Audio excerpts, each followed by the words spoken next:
Citizens United, people think of that and they think of money in politics. They should be thinking about freedom.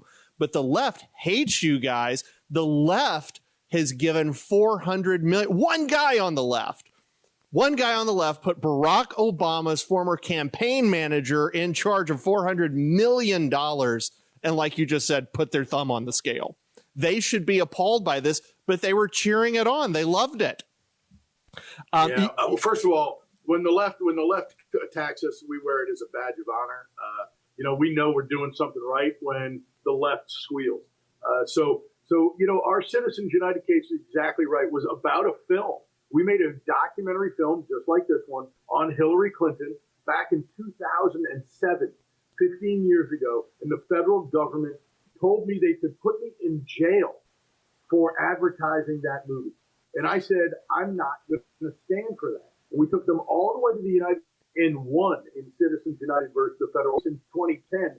But it has been it was a huge victory for freedom and freedom of speech, and without question. And now the left uses it when they want to, right? Just like Zuckerberg. Oh, it's okay for Zuckerberg to spend $400 million. By the way, through these dark money, which is what they despise, C3 organizations, which has no regulatory scheme whatsoever. They have no disclosure requirements whatsoever. The only reason we found it is because we dove into their tax returns.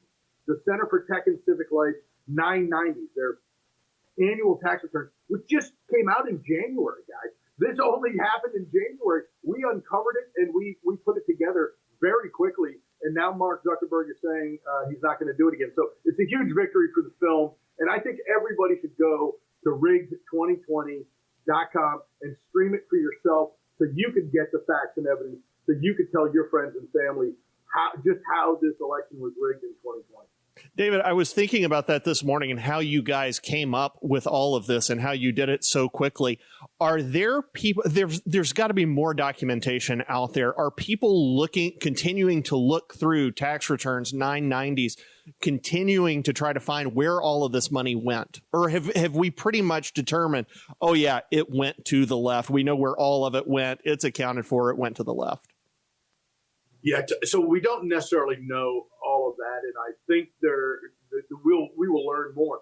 What really has to happen is figuring out the $400 million, really continuing to do a deep dive as we learn through these investigations. There's an ongoing investigation in Louisiana. There's an ongoing investigation in Wisconsin, and there needs to be more. More states' attorneys general have to dive into and audit the money. Where did it come from? Who was directing the money from the Chan Zuckerberg Initiative through the Center for Tech and Civic Life? And then how did that money get dispersed? Who was making the decision? Where did that money end up?